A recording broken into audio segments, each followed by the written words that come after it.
Do you remember those African-American meals from the 70s that were too good and too soulful to forget? Each dish carried family, history, and pride in every bite. What part of us fades when flavors like these disappear? Smothered pork chops were the kind of meal that could silence a whole table. Tender chops simmered low and slow in onion gravy until every bite fell apart beneath your fork. The gravy was the heart of it, rich, savory, and spiced with black pepper and love. Sunday afternoons smelled like this in countless kitchens across Black America. You could hear gospel playing on the radio, the hiss of the skillet, and the low laughter of family waiting to eat. Smothered pork chops turned simple meat into memory, making the most out of what people had. The dish carried the rhythm of patience, flour browned just right, onions softened, and the steady hand of someone who knew flavor was worth waiting for. Served with rice or mashed potatoes, it was more than food. It was care on a plate. Every family had its own version, passed down and perfected, never written but always remembered. That first spoonful of gravy could make a long week fade away. Collard greens with smoked turkey necks told the story of adaptation and resilience. In the 1970s, as diets shifted and people looked for healthier options, many cooks replaced ham hocks with smoked turkey, keeping the same depth, the same soul, but with a lighter touch. Pots of greens simmered for hours, filling homes with a smell that felt like home itself. The smoky broth clung to every leaf, tender and full of flavor. Greens were a communal food, made in big batches for holidays, church gatherings, and Sunday dinners. A pot of them meant you were staying a while. They were ladled beside cornbread, rice, or just eaten plain from a bowl, proof that simple food could carry deep meaning. The turkey necks kept that link to tradition alive, even as the world changed around it. Every bite was nourishment for the body, but also a memory of what had been passed down. Sweet potato pie was a dessert that carried more than flavor. It carried history. It was the sweet ending to every major meal, rich with cinnamon, nutmeg, and stories told between bites. Families guarded their recipes like treasure, each one a reflection of who taught them to cook. The filling was creamy and warm, the crust flaky and golden, the smell alone enough to fill a room with comfort. No holiday or Sunday dinner felt complete without it. It was a dish that came from the earth and the hands, sweet potatoes peeled, mashed, and spiced with care. The pie was a bridge between generations, baked by grandmothers and aunties who measured not with spoons, but with instinct. Served with whipped cream or plain, it carried the weight of celebration and the joy of being together. Every forkful was a reminder.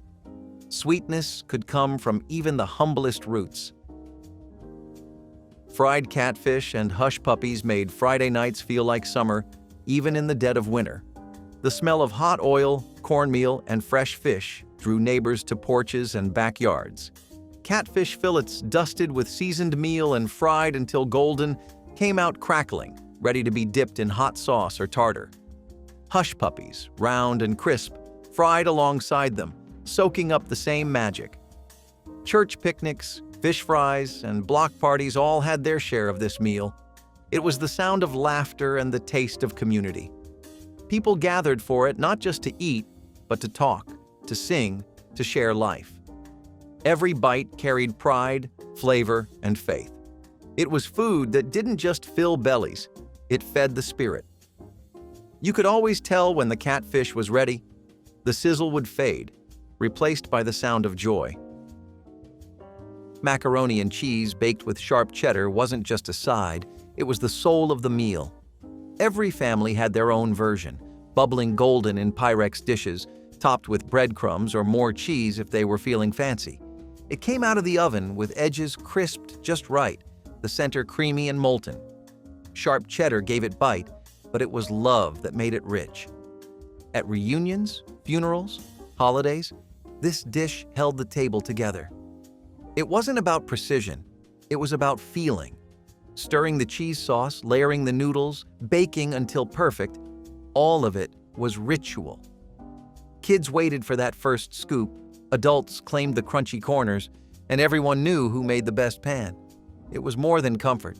It was family pride served hot. Candied yams were the sweet heartbeat of every 1970s holiday table.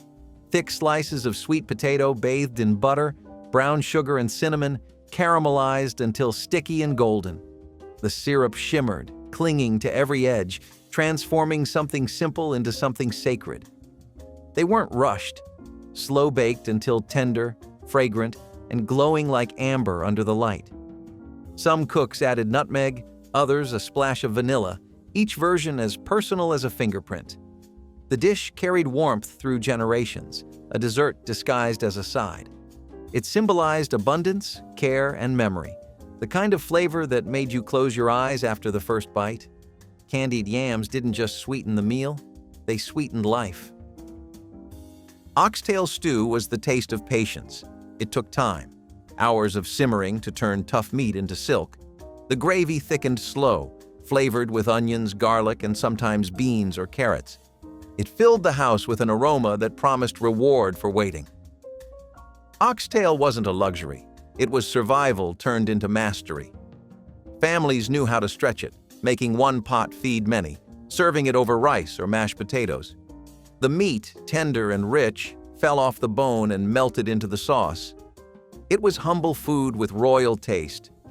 Every bite reminded you that flavor didn't come from cost. It came from care. Oxtail stew was proof that the best meals were born from resourcefulness and love. Barbecue ribs with homemade sauce were not just food, they were an event. In backyards, at block parties, and church fundraisers, smoke curled into the air like an invitation. The ribs sizzled on the grill, brushed with sauce thickened from tomato, molasses, and brown sugar. Everyone had their own version, sweet, spicy, or tangy, but all shared the same slow magic of time and smoke. The sauce caramelized over fire, sticking to fingers and smiles alike. It wasn't about perfection, it was about togetherness. The men tended the grill, the women made sides, the kids played while waiting for the call to eat. Barbecue ribs brought whole neighborhoods together, uniting everyone under one flavor, the taste of community, history, and pure joy. Gumbo with andouille and shrimp was a story told in a pot. It was Louisiana on a spoon, a blend of African, Creole, and native traditions simmered into something rich and alive. Roux was the foundation, stirred patiently until dark as mahogany, then layered with sausage, shrimp, and okra. The smell alone could fill a block. Gumbo meant gathering. No one made a small batch. It was shared with family, friends, and sometimes even strangers who just happened to stop by. Every spoonful was depth and memory, heat and heart. Served over rice, it was comfort that traveled generations, a living symbol of how food and culture intertwine. Gumbo wasn't just a meal, it was history served hot. Black-eyed peas and rice, known as Hoppin John, carried tradition in every grain. It was eaten on New Year's Day for luck and prosperity, but truthfully, it tasted like good fortune anytime. The peas simmered slow with smoked meat, onions, and a touch of spice, then spooned over fluffy white rice. Simple, hearty, and full of meaning.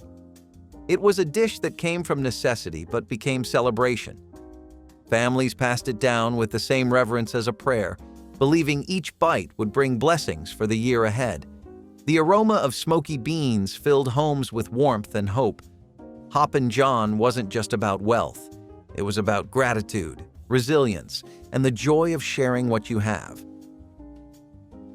Fried green tomatoes were the taste of Southern resourcefulness, proof that nothing in the garden went to waste. Sliced firm and unripe, dipped in cornmeal and fried until crisp, they turned tartness into gold. The first bite gave a crunch that gave way to a warm, tangy center, rich with flavor and memory.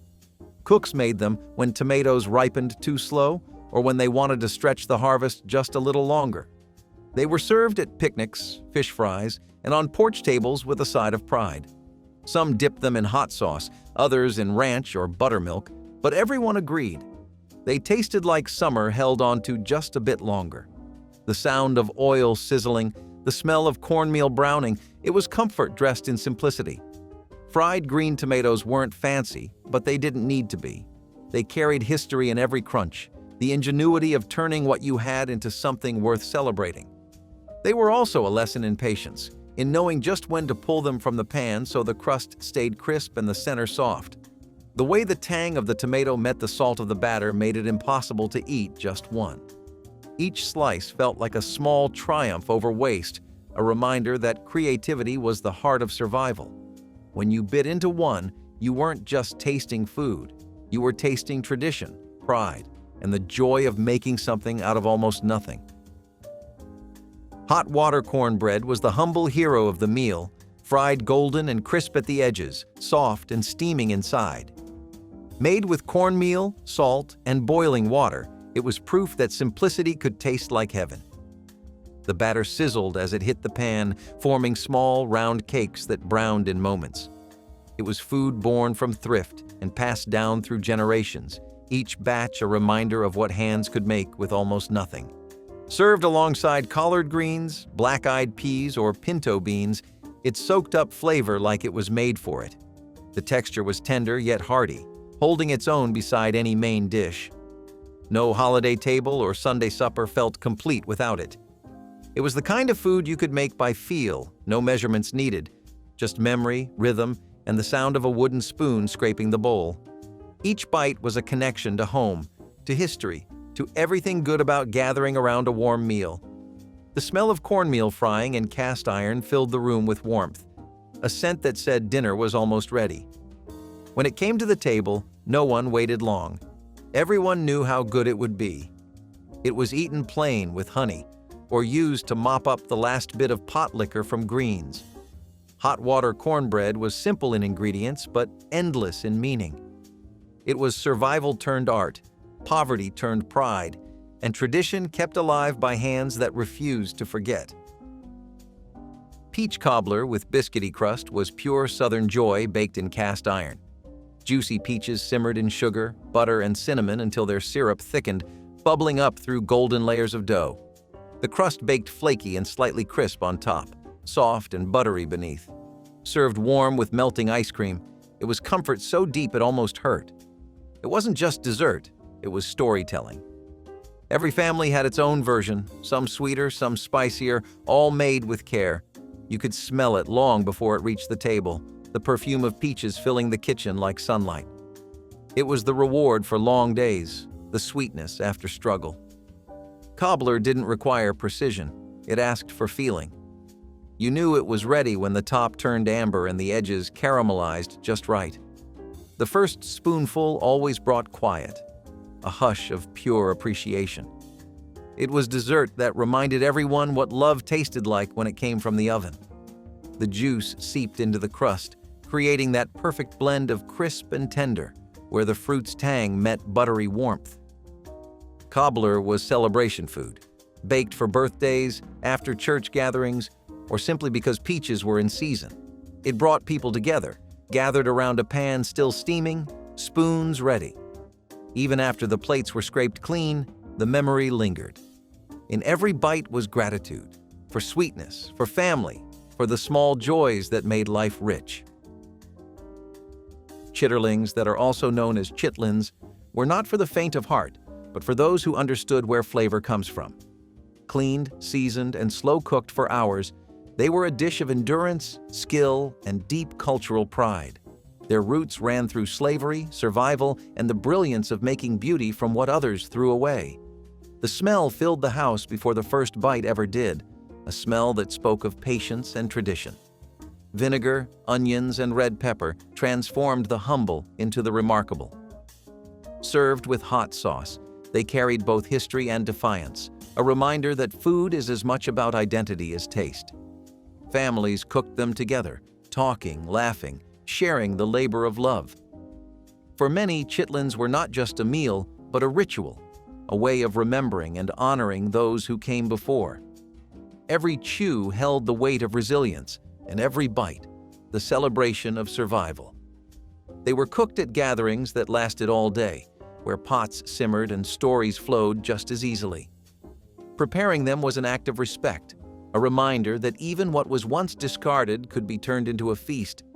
People learned patience and precision from chitlins, cleaning, seasoning, tending, waiting. The result was more than food. It was memory made edible, a story of pride told one bite at a time.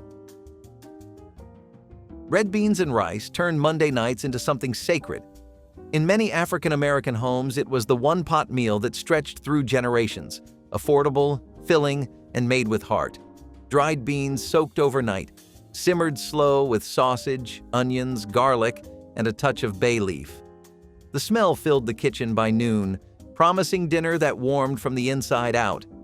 Served over rice with a slice of cornbread, it was comfort on a budget, soul on a spoon. The beans cooked creamy, the sausage added smoke, and together they made magic from humble beginnings. It wasn't fast food, it was slow, deliberate love. Monday might have started with chores, but it always ended with a bowl that tasted like peace.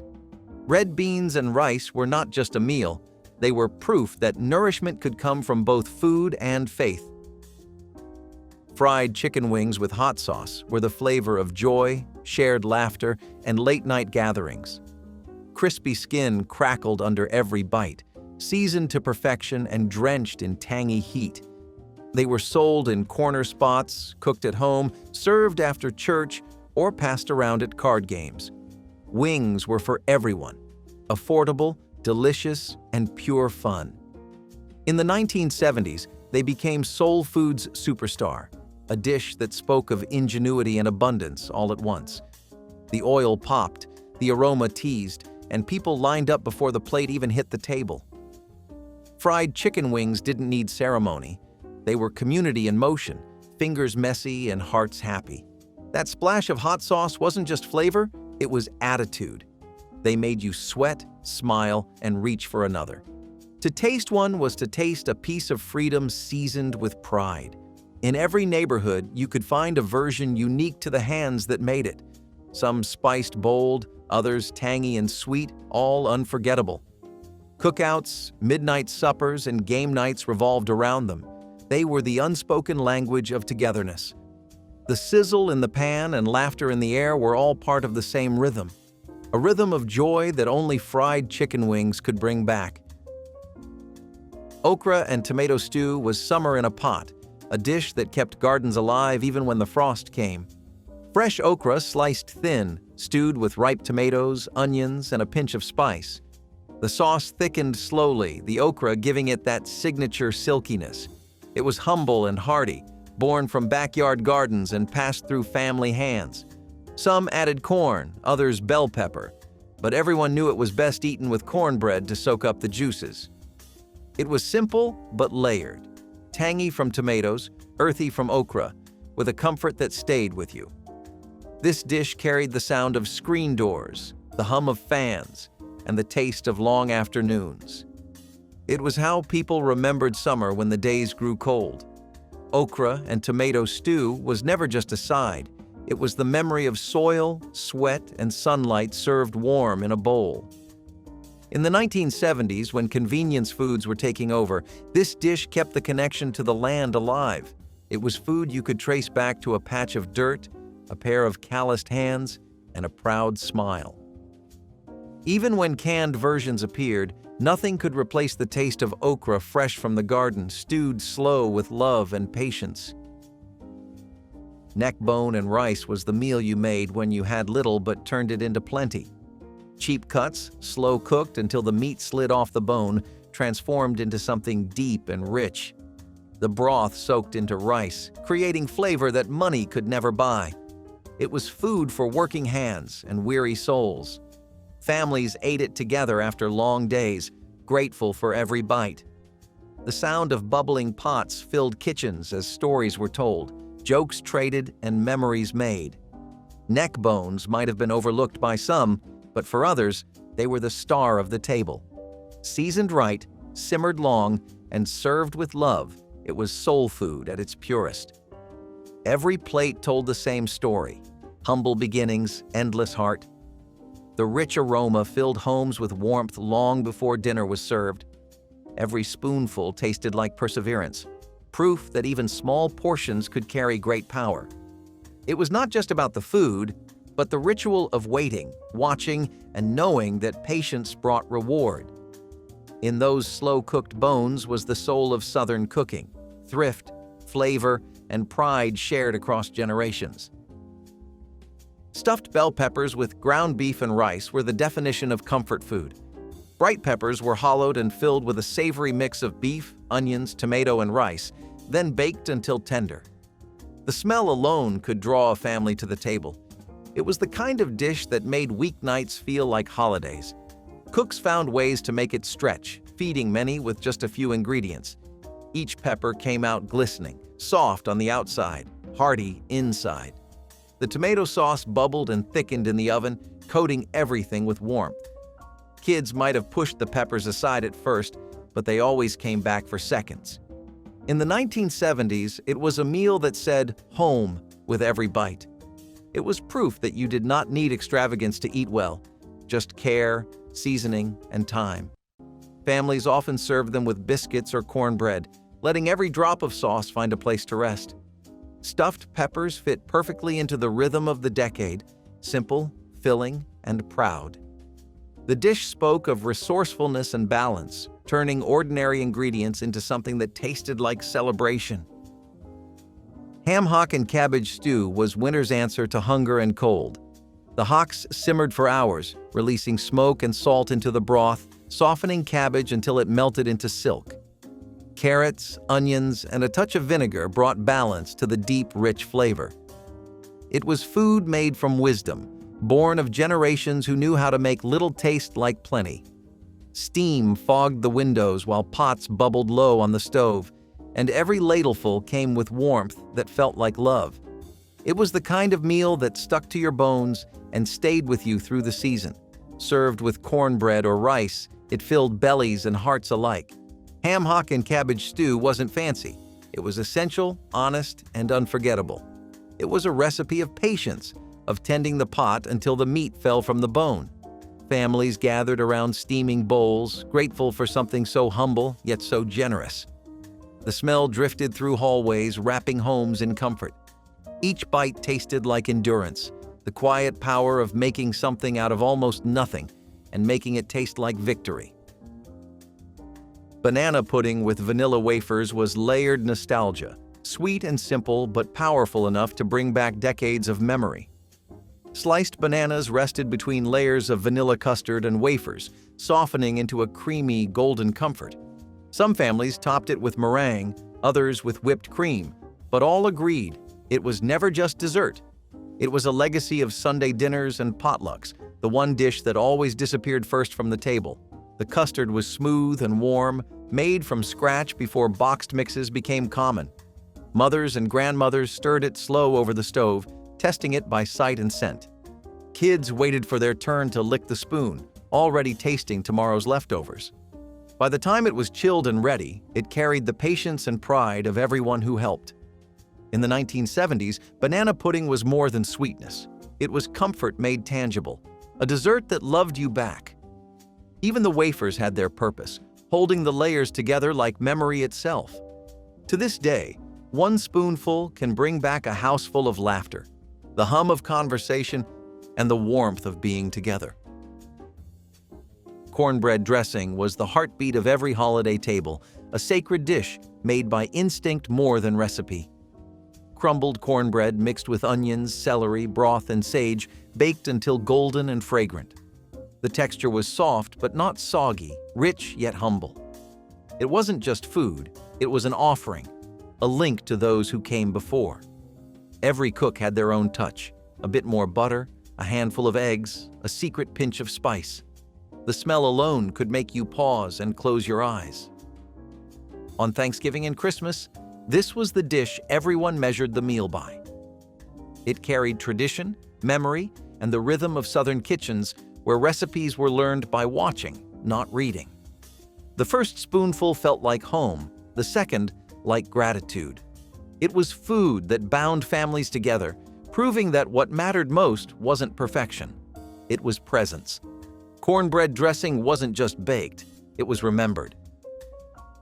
Pig's feet braised in vinegar sauce was a dish of old-school pride, rooted in resourcefulness and flavor.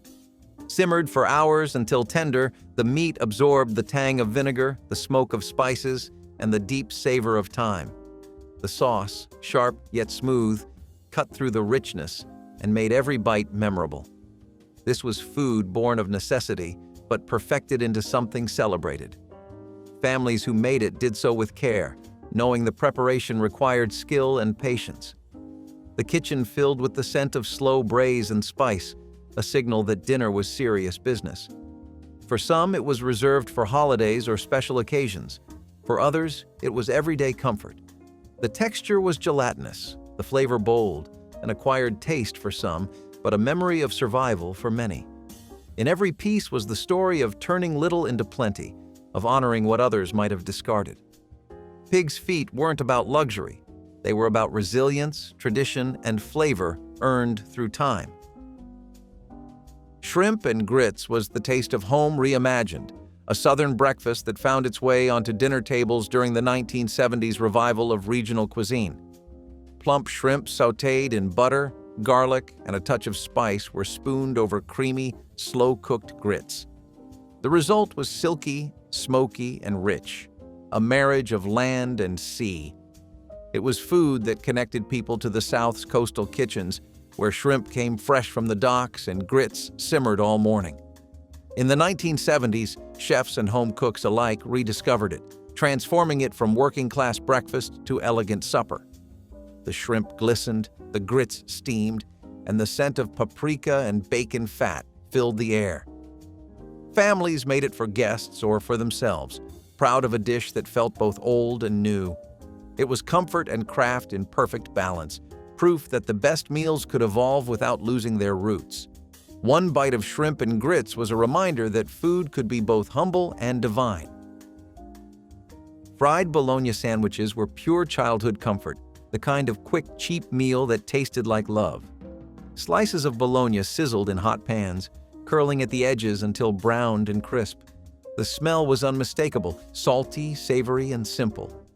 Placed between two slices of soft white bread, often with mustard or a slice of cheese, it was nothing fancy, but it filled hearts as much as stomachs.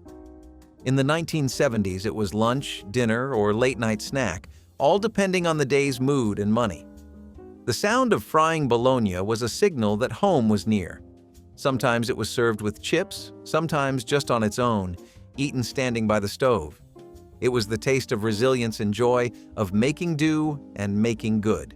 No one pretended it was gourmet, but everyone knew it was good. Fried bologna sandwiches taught a generation that love could come from a skillet, not just a recipe. Pan-fried whiting fish was a weekday hero, affordable, light, and seasoned with nothing more than salt, pepper, and a little cornmeal. It cooked fast, crisping beautifully in shallow oil, filling the house with the scent of the sea and spice. Whiting was the fish of choice for families watching their budgets, but that never meant compromise. Served with hot sauce and white bread, it was the definition of simple done right. The outside was golden and crunchy, the inside soft and flaky. Some added lemon, others stuck with a splash of vinegar, but either way, it hit the spot. Fish fries in the neighborhood often featured whiting, passed around in wax paper with laughter and pride.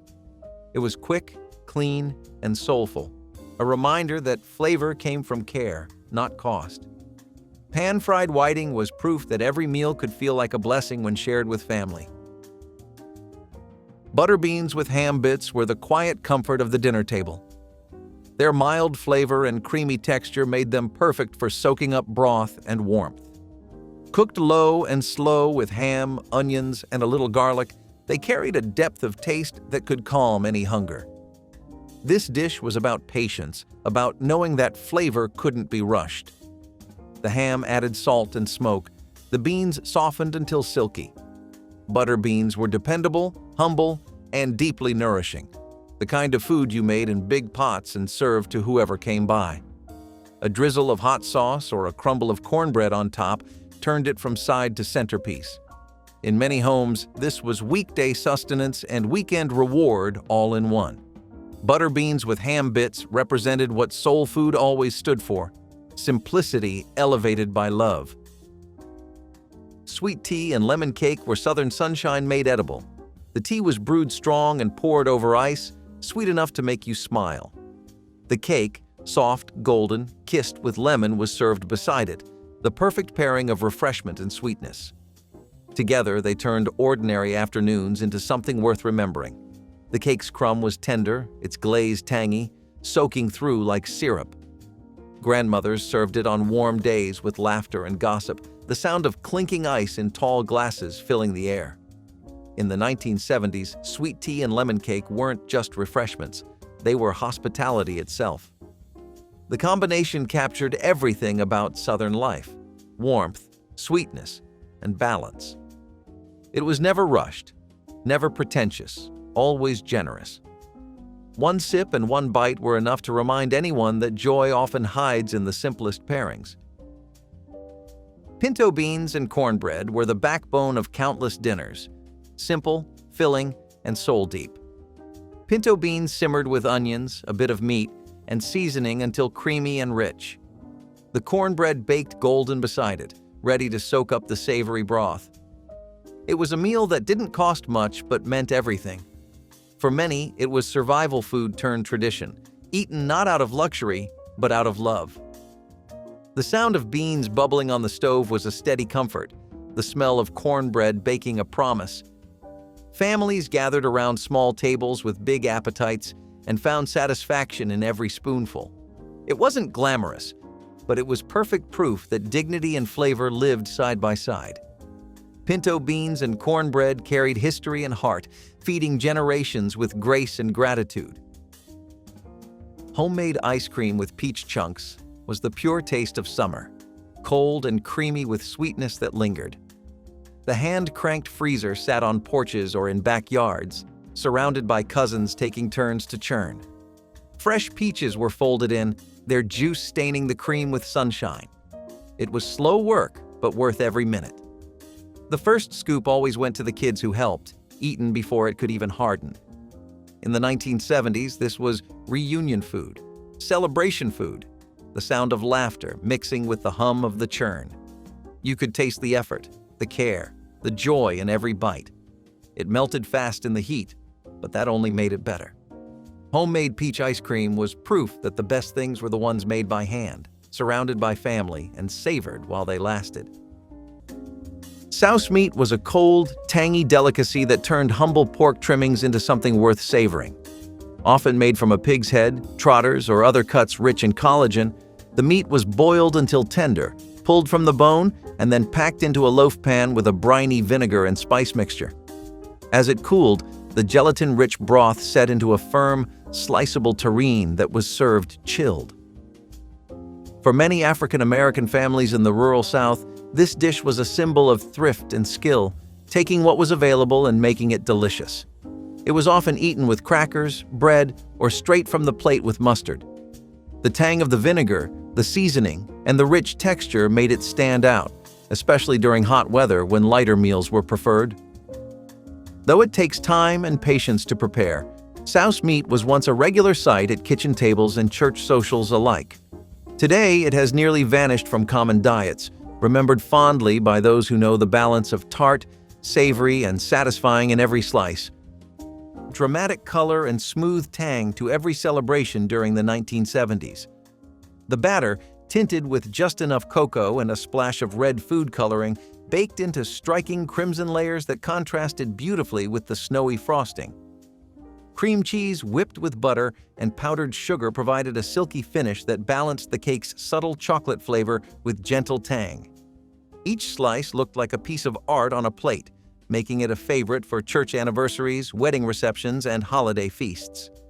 The recipe's origins carried whispers of both Southern tradition and a growing national fascination with bold presentation. Serving red velvet cake was a statement of style and hospitality, a way to show guests that a little extra effort could create something unforgettable. Families treasured the excitement it brought to the dessert table, proving that a dash of color and a touch of cream cheese could transform a simple cake into an icon of joy and celebration.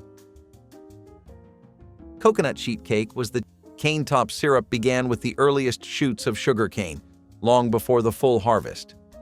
When planters reserved the mature stalks for commercial sugar, enslaved workers cut the tender tops and simmered them slowly, extracting a thin but sweet syrup. This homemade sweetener flavored cornbread, porridge, and hot drinks, adding a rare touch of luxury to daily meals.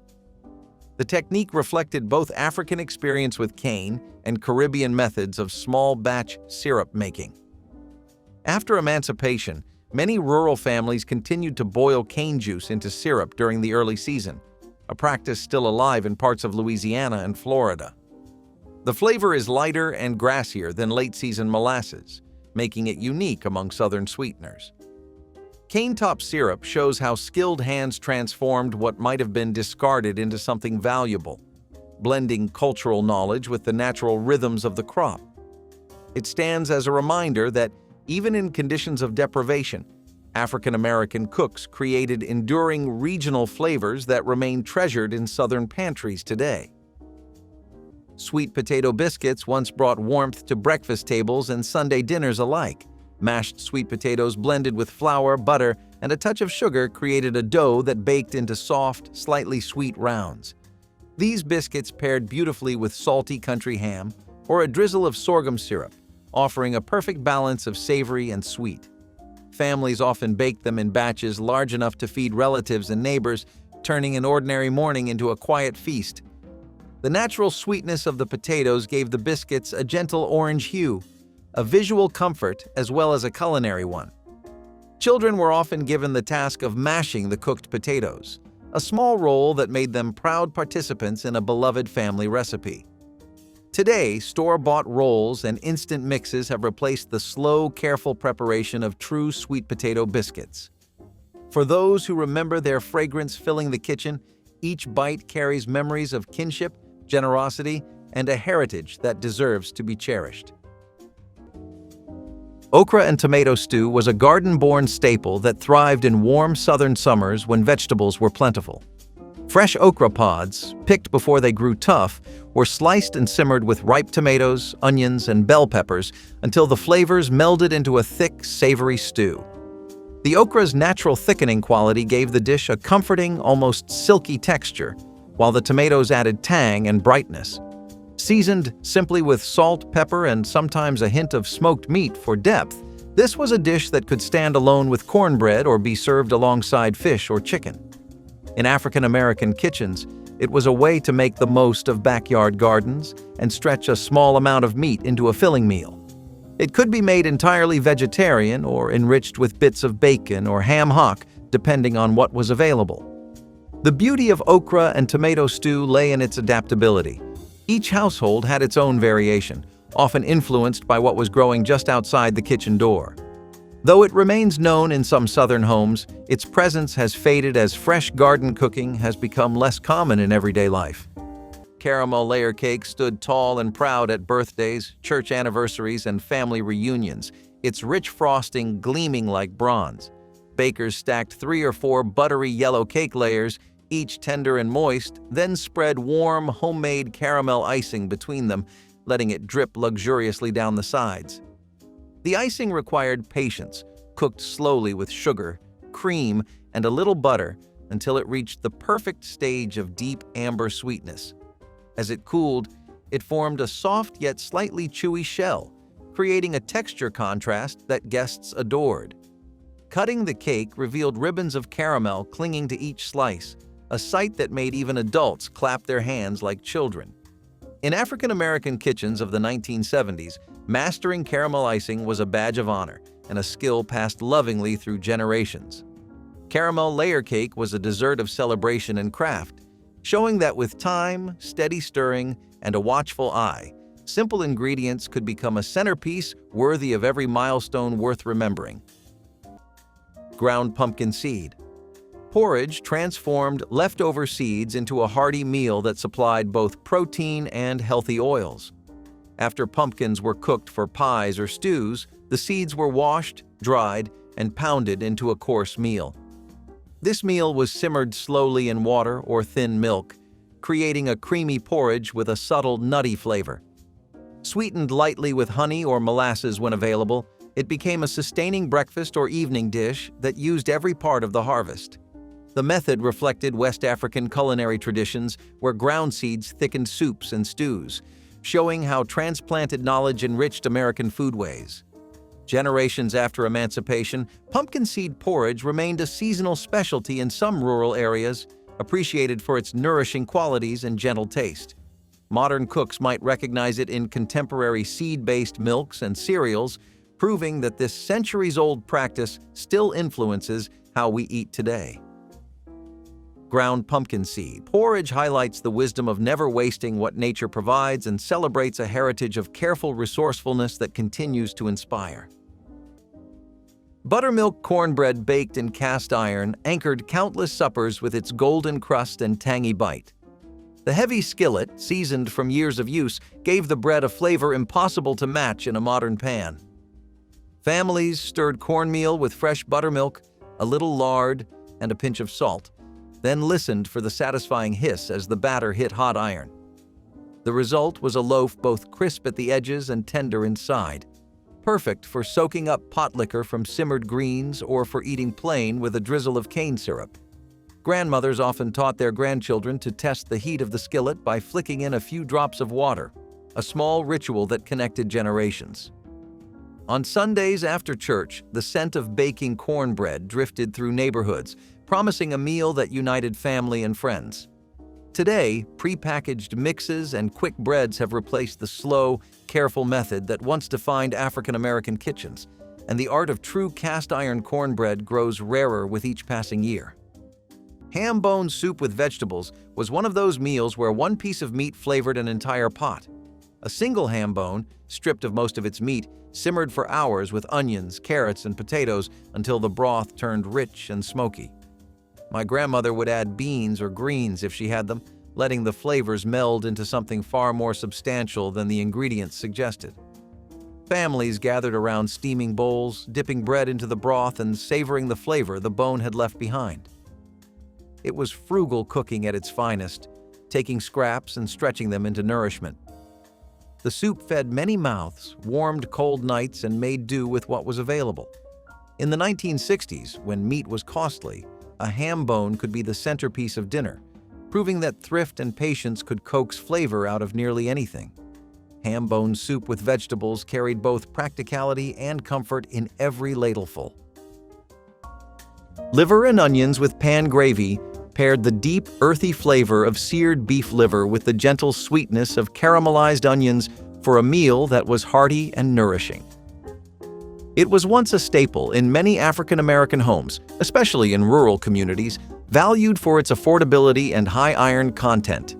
After the liver was browned, the pan drippings were turned into a rich brown gravy, thickened with flour and seasoned with salt and pepper. Served with mashed potatoes or rice, it offered comfort and satisfaction. While the strong flavor of liver wasn't for everyone, those who grew up with it often carried the taste into adulthood. In the days before easy access to costly cuts of meat, liver provided an accessible protein source that fit a waste-not approach to cooking, ensuring no part of the animal went unused, and every meal was as filling as it was purposeful. Secret ingredient, but won them over with every moist bite, becoming a budget-friendly miracle in the 1970s. Pantry staples of flour, cocoa powder, and sugar were whisked with a generous spoonful of mayonnaise, whose eggs and oil gave the cake a tender crumb without extra butter.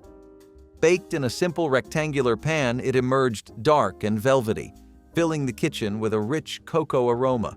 A quick frosting of powdered sugar and milk or a swirl of chocolate buttercream turned it into a dessert fit for birthdays, bake sales, or late-night treats. Families loved how the recipe saved money while delivering a texture rivaling any fancy bakery cake. Guests often guessed at the secret but rarely believed it, which made serving it even more fun. Chocolate mayonnaise cake reminded everyone that ingenuity and a bit of courage could transform an ordinary weeknight into something indulgent, proving that good taste does not need expensive ingredients when creativity leads the way. Pecan praline bars brought a taste of New Orleans. Pine needle tea offered a bright and restorative drink when fresh produce was scarce during cold months. Enslaved foragers collected the youngest green needles from longleaf and loblolly pines, rinsed them carefully, and steeped them in hot water until the brew released a light citrus aroma. Rich in vitamin C, this tea helped ward off scurvy and brought a welcome freshness to winter diets heavy with salt-preserved foods. The practice echoed both indigenous traditions and West African herbal knowledge, merging two continents' wisdom into a single sustaining cup. Families continued to brew pine needle tea well after emancipation, and it remains popular among modern herbalists for its gentle flavor and reputed immune-boosting qualities.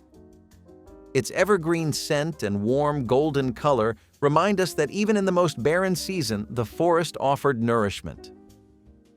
Pine needle tea illustrates how observing the land and respecting its cycles allowed people to find both medicine and comfort, turning what others overlooked into a sustaining daily ritual that strengthened body and spirit alike.